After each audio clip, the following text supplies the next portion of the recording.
అందరికీ నమస్కారం. తెలంగాణ రాష్ట్ర రాజకీయాల్లో ఎలక్షన్స్ మీద ఎలక్షన్స్ వచ్చి పడతా ఉన్నాయి. ఇప్పుడు నిజామాబాద్, ఆదిలాబాద్, కరీంనగర్ ఇలా గ్రాడ్యుయేట్ ఎలక్షన్స్ జరుగుతూ ఉన్నాయి. అదేవిధంగా టీచర్స్ ఎలక్షన్స్ జరుగుతూ ఉన్నాయి. ఖమ్మం, నల్గొండ, వరంగల్ ఈ రెండు ఇక్కడ 3 నియోజకవర్గాల్లో 3 ఎమ్మెల్సీ ఎలక్షన్స్ జరుగుతూ ఉన్నాయి, గ్రాడ్యుయేట్స్, టీచర్స్ది. ఇలాంటి పరిస్థితుల్లో ఇప్పుడు కౌన్సిల్ నుంచి ఎమ్మెల్సీ ఎలక్షన్స్ కూడా వచ్చి పడ్డాయి. మార్చి 3వ తారీఖు నాడు నోటిఫికేషను, మార్చి 20వ తారీఖు నాడు ఎలక్షను.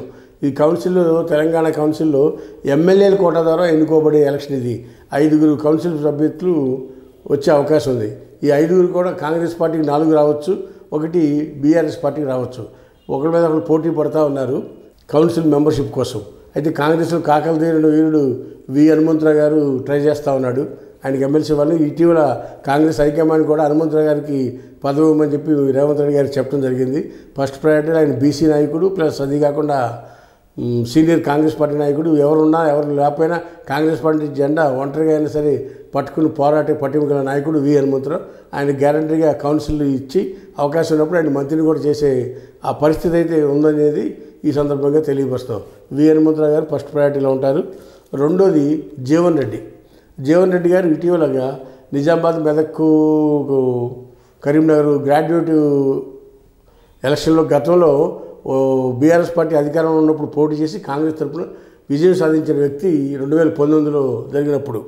జీవన్ రెడ్డి గారు ఇప్పుడు ఆ ఎలక్షన్ పోటీ నుంచి లేకుండా కౌన్సిల్ ద్వారా ఎమ్మెల్యేస్ కోటా ద్వారా వెళ్దామనే ఉద్దేశంతో ఆయన పోటీలోకి రాలేదు. కారణం ఏంటి? వయోభారం ఒకటి, రెండోది ఆర్థిక వనరులు, ఇవన్నీ కూడా సమస్యలు ఉన్నాయి. కాబట్టి ఆయన త్రూ లెజిస్లేటివ్ మెంబర్స్ ద్వారా కౌన్సిల్కి వెళ్తానని చెప్పి పార్టీ హైకమాండ్ చెప్పడం జరిగింది. పార్టీ హైకమాండ్ కూడా ఆయన మాట ఇచ్చింది, ఏమని తప్పకుండా జీవన్ రెడ్డి ఆయన సీనియారిటీ 83 బ్యాచ్, ఇవాళ కాదు నిన్న కాదు, 83లో ఫస్ట్ టైం టీడీపీ నుంచి ఎమ్మెల్యే అయిన జీవన్ రెడ్డి మంత్రిగా కూడా పనిచేశారు టీడీపీ తరఫున.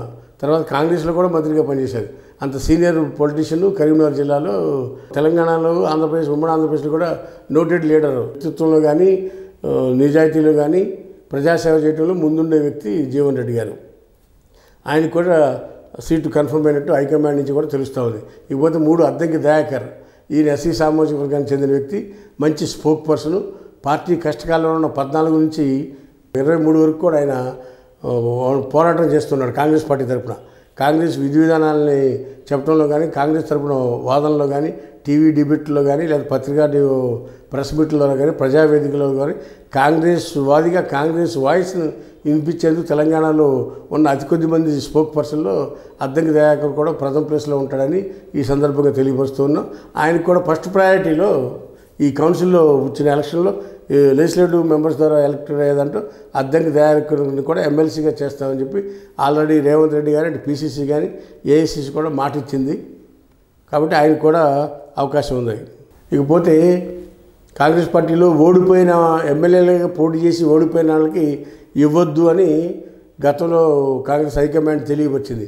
ఎలక్షన్లో ఎమ్మెల్యేకి అవకాశం ఇచ్చిన వాళ్ళకి ఈ ఎమ్మెల్సీ ఎలక్షన్లో లేదు.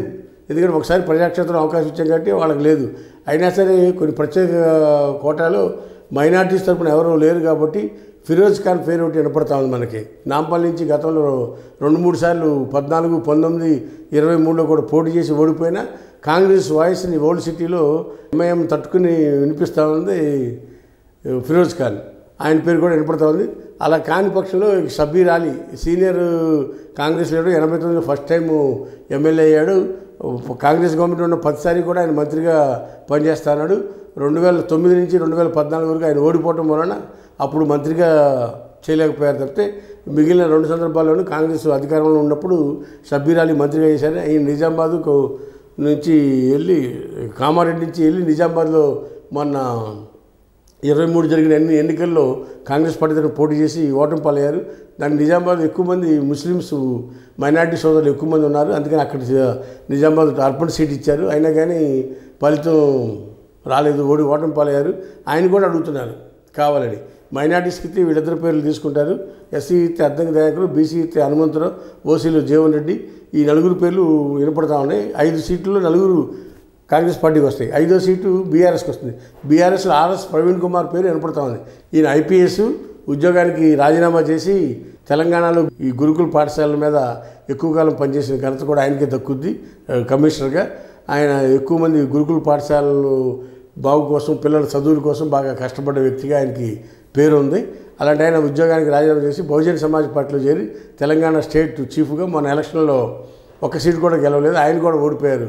సిరిపూర్ కాకాజ్ నగర్ నుంచి ఆదిలాబాద్ జిల్లా అక్కడ పోటీ చేసి ఓటమి పాలైపోయారు. తర్వాత ఆయన అనూహ్యమైన పరిణామాల్లో బీఆర్ఎస్ పార్టీలో చేరాడు.